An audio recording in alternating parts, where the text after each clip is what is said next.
आपके माँ-बाप की ज़िम्मेदारी आपकी है, मेरी नहीं। रेखा बहुत परेशान हो गई थी। उसको समय नहीं मिलता था खुद के लिए। मम्मी, अब कैसी हो आप? अब अपना ध्यान आप ही रखना पड़ेगा, मैं तो नहीं आ सकती। अभी रेखा अपनी माँ से फ़ोन पर बोली। माँ, समय बिल्कुल नहीं मिलता है, क्या करूँ? मेरा भी दिल करता है आने का। हाँ रेखा, तुम मेरी चिंता ना करो, तुम वहाँ सबका ध्यान रखना, यहाँ की चिंता मत करना। बेटी की माँ और क्या कहती। फ़ोन रखते ही रेखा फिर से घर के काम में लग गई। आजकल माँ के शाम को ही बात होती है, क्योंकि सुबह के काम बहुत बढ़ गए थे। सास के अचानक घुटने का ऑपरेशन करवाया था, इसलिए रेखा पर घर की सारी जिम्मेदारी आ गई थी। अभी शादी को 3 से 4 वर्ष ही हुए थे, लेकिन रेखा ने सब संभाल लिया था। ऑनलाइन ऑफिस का काम रात तक चलता और वो बहुत थक जाती थी, इसलिए अभी नौकरी भी छोड़ दी थी, क्योंकि उसके लिए नौकरी से ज़्यादा सास की सेहत ज़रूरी थी। रेखा का पति जय यूं तो घर से ऑफिस का काम करता और घर पर ही कभी कभार मदद भी कर देता। जय की थोड़ी सी मदद भी रेखा को बहुत लगती। रेखा की माँ भी धन्य समझती कि बेटी सुखी है संसार में। जय को घर से बाहर दोस्तों के साथ घूमने का एक मौका मिला, जब सभी के 4 दिन मनाली जाने का प्रोग्राम बनाया। रेखा ने जय की तैयारी कर दी जाने की।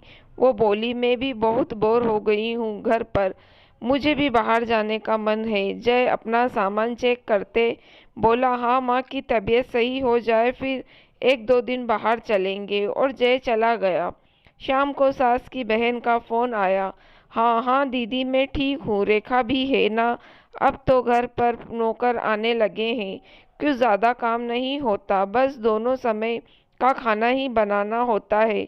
जय आज ही मनाली गया है, बहुत बोर हो गया था बेचारा। रेखा को तो दोपहर को 2 घंटे आराम मिल जाता है, लेकिन जय को नहीं मिलता ना, बस इसलिए बाकी तो कुछ काम ही नहीं होता घर पर, नौकर तो कर ही जाते हैं। रेखा के कानों तक बात पहुंच चुकी थी। उसे मन ही मन बहुत बुरा लग रहा था कि मैंने सास और घर के काम के लिए नौकरी छोड़ दी। उनको परेशानी ना हो, इसलिए 2 दिन के लिए भी मायके नहीं जा रही। जय को तो शनिवार और रविवार मिलता है। अब तो वे दोस्तों के साथ बाहर जाते हैं, सुबह देर से उठते हैं, मनपसंद खाना बनवाते हैं। मुझे मुझे तो खुद के लिए भी टाइम नहीं मिलता। ये सोचते सोचते उसकी आंखें भर आई और पीहर की याद आने लगी। जय के वापस आते ही रेखा ने कहा, जय शनिवार और रविवार को तुम्हारी छुट्टी होती है, 2 दिन की और ले लो, मैं 4 दिन के लिए मायके जाकर आती हूँ। अरे ऐसे कैसे जाओगी? मम्मी की देखभाल कौन करेगा?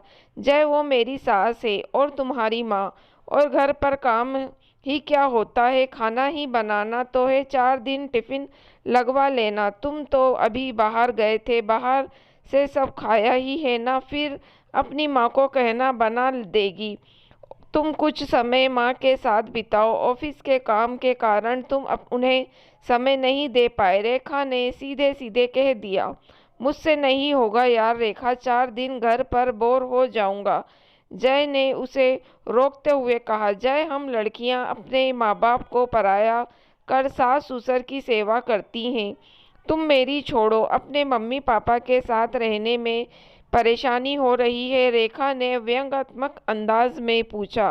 वो आगे बोली, और रोज मुझे दोपहर को आराम मिलता है, तुमको नहीं मिलता है ना, इसलिए छुट्टी लो और आराम करो, मम्मी के साथ बैठे बात करो, उनको समय पर दवाई दे देना, टीवी लगा देना, थोड़ी पैर की एक्सरसाइज करवा देना, बाकी काम ही क्या होता है, सारा काम तो नौकर कर जाते हैं।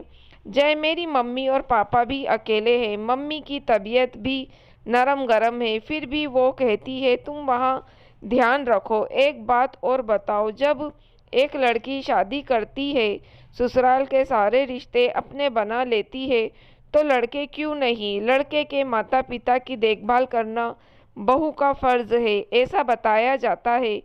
तो शादी के पहले वो फ़र्ज़ कौन निभा रहा था?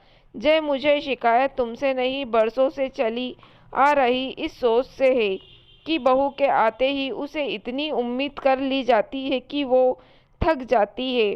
फिर भी ये कहा जाता है बहू नसीब वाली है, ऐसा ससुराल मिला। मैंने नौकरी छोड़ दी, तुम जानते हो। मैं मायके नहीं जाती हूँ, तुम जानते हो। लेकिन ये घर तो तुम्हारा है, माँ बाप तुम्हारे हैं, फिर सब कुछ मेरी जिम्मेदारी कैसे? 2 समय का खाना क्या बेटा नहीं बना सकता? 4 दिन अपने माता पिता की साथ नहीं रह सकता? बल्कि मनाली जाने की ज़रूरत तो मुझे थी। खैर इतना सब इसलिए बोल रही हूँ कि अब तो सोचना होगा कि शादी के बाद लड़के के माता पिता का ध्यान रखना बहू की जिम्मेदारी है, तो लड़की के माता पिता की जिम्मेदारी किसकी? और यदि सब खुद के काम करने में समर्थ है तो बहू को जिम्मेदारी के बोझ तले क्यों दबाया जाए? ऐसा कहते ही वे फूट फूट कर रोने लगी। पिछले कई महीने का दर्द आज आंसू और क्रोध बन बाहर निकला। आज से पहले ने जय ने कभी भी रेखा को इस हाल में नहीं देखा। उसको एहसास हुआ माँ ज़रूर कुछ कहा है। जय ने रेखा को गले लगाया और बोला, हाँ गलती हो गई है, बहुत ग्रांटेड ले लिया मैंने, लेकिन अब तुम देखना बदलाव तो होगा। तुम सामान तैयार करो, कुछ दिन मम्मी के घर जाओ, मैं यहाँ मैनेज करूँगा। हम लड़के कभी तुम लड़कियों की जगह रहकर सोचते ही नहीं हैं। जय अच्छा लगा कि तुमने मुझे समझा। काश ये बात सब समझ जाए। रेखा की आंखों में अब भी आंसू थे, लेकिन उसमें तसल्ली भी थी कि और वो तैयार होकर कुछ दिन के लिए माँ के पास रहने चली गई। जब तक रेखा नहीं आए जय ने माँ बाप की हर ज़रूरत का ख्याल रखा, और रेखा के आने के बाद भी जय अब सारी जिम्मेदारी रेखा पर नहीं छोड़ता, बल्कि हर काम में रेखा का हाथ बटाता। शादी के बाद बहू ससुराल वालों की सेवा करे, ये उसका फर्ज है, तो ज़रा लड़कों को भी कुछ फर्ज समझाए जाने चाहिए, और ससुराल में बहू को भी वो मकाम दे जिसकी वो हकदार होती है। बस बहू का फर्ज नहीं होता है, बल्कि बहू के भी आराम का ख्याल रखना ससुराल वालों का फर्ज होता है। दोस्तों, अगर आपको कहानी पसंद आई है तो प्लीज़ आप मेरे चैनल को सब्सक्राइब ज़रूर कीजिएगा, और मेरी वीडियो को लाइक और शेयर भी ज़रूर कीजिएगा। Thank you for watching.